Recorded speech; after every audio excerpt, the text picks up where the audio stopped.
Assalamualaikum warahmatullahi wabarakatuh.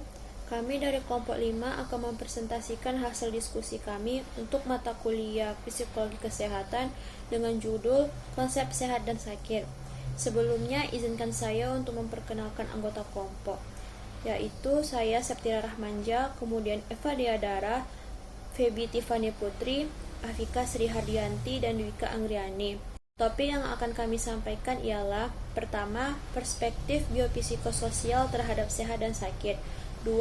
Lifespan perspektif terhadap sehat dan sakit. 3. Hubungan psikologi kesehatan dengan ilmu lainnya. Untuk pembahasan pertama akan disampaikan oleh rekan kami, Eva Diadara. Kepada Eva, dipersilahkan. Baik, saya Eva Diadara akan menjelaskan mengenai perspektif biopsikososial terhadap sehat dan sakit. Seperti yang sudah kita pelajari sebelumnya, sehat menurut WHO adalah kondisi yang menyeluruh dari baik itu fisik, mental, sosial, dan kesejahteraan, bukan hanya sekedar tidak sakit dan tidak cacat. Sehat dan sakit seseorang inilah yang tergantung pada biopsikososial. Biopsikososial ini sendiri merupakan metode interaksi antara 3 faktor, yaitu psikologis, biologis, dan faktor-faktor sosial dalam mengobati suatu penyakit dan meningkatkan kesehatan seseorang menjadi lebih baik.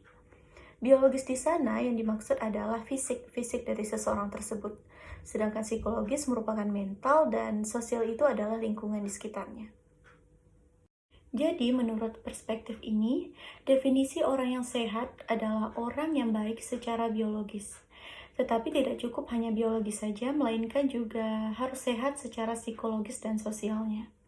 Sedangkan sakit, jika dilihat dari perspektif ini, yaitu apabila salah satu dari ketiga faktor tadi terganggu, entah itu psikologis, biologis, atau sosialnya, maka 2 faktor lain juga akan ikut terganggu.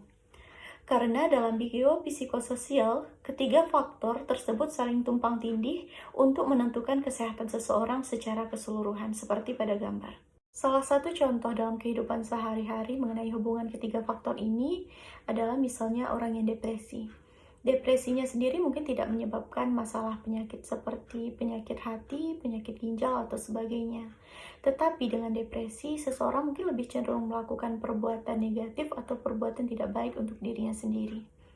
Seperti minum alkohol, melukai dirinya dengan benda tajam, atau memakai obat-obat terlarang sebagai pelampiasan depresi tadi.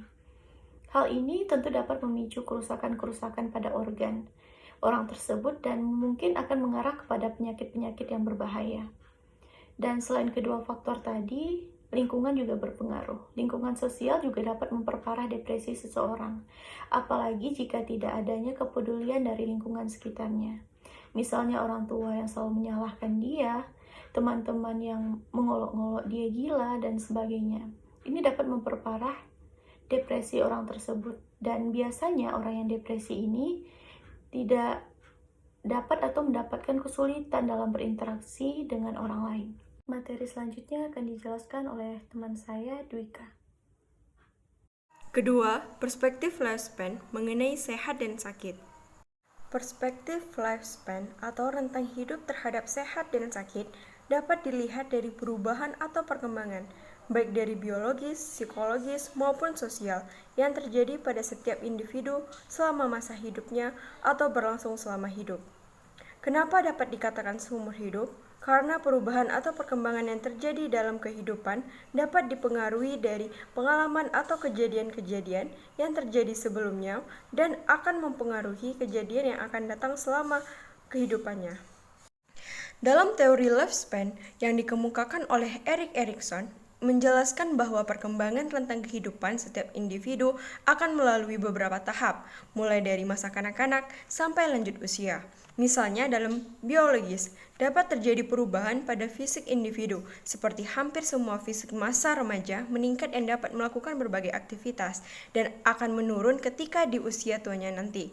Kedua, psikologis. Misalnya ada perubahan dalam hal kognitif individu, seperti adanya perubahan pada kemampuan berpikir, intelijensi, bahasa.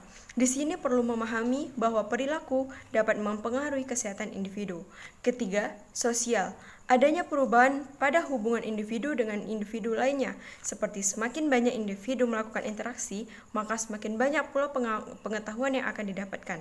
Contohnya, ada teman yang mengalami rabun dikarenakan sering melihat layar gadget yang terlalu dekat dan sering membaca buku sambil tidur. Maka, untuk meningkatkan kesehatan dan keselamatan, dia tidak boleh meniru gaya hidup yang seperti temannya. Hubungan psikologi, kesehatan, dan bidang ilmu lainnya. Psikologi kesehatan adalah sebuah sub-bidang dalam psikologi yang menekankan peran psikologi dalam membentuk dan juga menjaga kesehatan serta mencegah dan mengobati penyakit. Psikologi kesehatan ini saling berkaitan dan saling berhubungan dengan bidang ilmu lainnya. Bidang lain yang terkait dalam psikologi kesehatan ini salah satunya adalah ilmu pengobatan behavioral atau pengobatan perilaku. Ilmu pengobatan behavioral ini adalah sebuah bidang interdisipliner atau bidang studi yang berfokus pada perkembangan juga pengintegrasian atau penggabungan konsep behavioral atau perilaku dan biomedis untuk mengurangi penyakit dan menjaga kesehatan.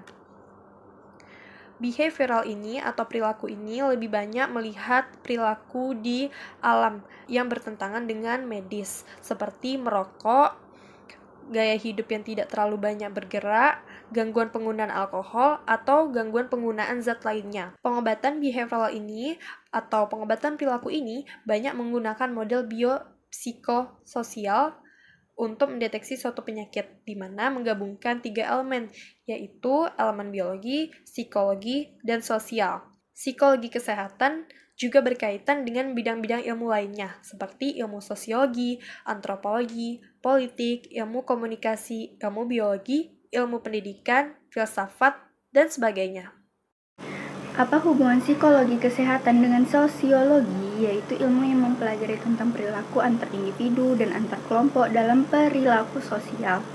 Dan apa itu hubungan psikologi kesehatan dengan antropologi, yaitu ilmu yang mempelajari tentang asal-usul manusia, kepercayaannya, bentuk fisiknya, warna kulit, budayanya pada masa silam? Berikutnya ialah apa hubungan psikologi kesehatan dengan biologi? Nah, yaitu dilihat dari objeknya. Psikologi mempelajari tingkah laku manusia, sedangkan biologi mempelajari tentang jasmani atau fisik. Terakhir ialah apa hubungan psikologi kesehatan dengan ilmu pendidikan? Ialah ilmu yang tidak dapat dipisahkan satu sama lain, yang dimana proses belajar mengajar akan lebih baik jika seorang guru memiliki kesiapan fisik, mental yang baik, serta dapat berinteraksi dengan baik kepada murid. Baiklah, dari pembahasan di atas dapat kami simpulkan bahwa model biopsikososial menyatakan bahwa cara kerja biologi, psikologi, dan sosial semuanya saling mempengaruhi. Menurut model ini, tidak satupun dari faktor ini secara terpisah, cukup untuk mengarah secara definitif pada sehat dan sakit. Yang kedua, teori lifespan, teori perkembangan rentan hidup. Ini adalah sebuah teori yang dikemukakan oleh Erik Erikson, di mana teori ini menjelaskan tentang suatu perkembangan rentan kehidupan seseorang individu yang akan dilalui oleh individu mulai dari kanak-kanak hingga lanjut usia, dan erat kaitannya dengan kesehatan manusia. Tujuan akhir dari perspektif ini adalah untuk membantu hidup individu menjadi kehidupan yang lebih produktif. Yang ketiga, psikologi adalah ilmu yang sangat erat kaitannya dengan ilmu-ilmu lainnya. Hubungan psikologi dengan ilmu lainnya bisa dikatakan sebagai simbiosis mutualisme, yaitu saling membantu dan saling mempengaruhi satu sama lain. Konsep sehat adalah seseorang yang sehat secara biologis, psikologis, dan sosial, sehingga seseorang dapat melakukan aktivitas secara optimal. Fenomena yang berkaitan salah satunya ialah jika seseorang memiliki tubuh yang bugar, akan terlihat semangat dalam menjalankan aktivitas, dan akan berpengaruh juga kepada lingkungan sekitarnya. Baiklah, demikian presentasi dari kelompok 5. Mohon maaf apabila terdapat banyak kesalahan. Atas perhatiannya diucapkan terima kasih. Assalamualaikum warahmatullahi wabarakatuh.